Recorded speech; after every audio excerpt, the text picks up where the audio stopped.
Hi everyone, I'm Tyler. And I'm Alex. Welcome to Unit 3, A New Approach to Drugs. Portland recently became the first state in the US to decriminalize all drugs. Previously, the use of cannabis was tolerated by law enforcement, but now that tolerance will extend to all hard drugs, including heroin, methamphetamines, and synthetic opioids. Now, no one is saying or denying that drug use is dangerous and deadly.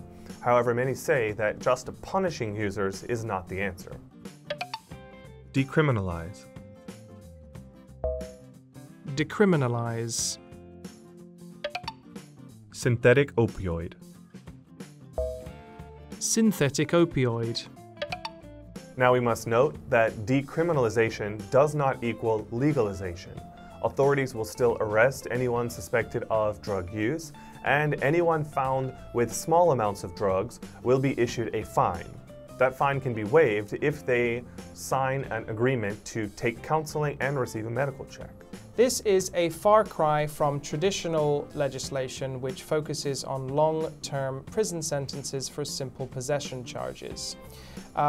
Critics of the new measure say that this could possibly lead to an epidemic of drug use.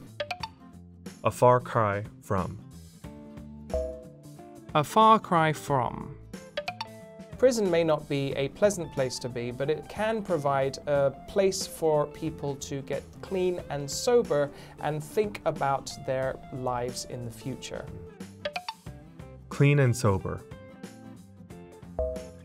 Clean and sober.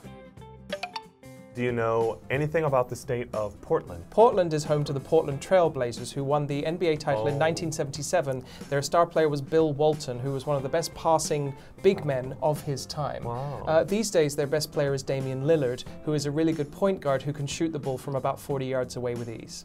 And that is much more than I know about Portland. Excellent. That's great. Okay, what about legal drugs? Do you know in your country if there are any legal drugs?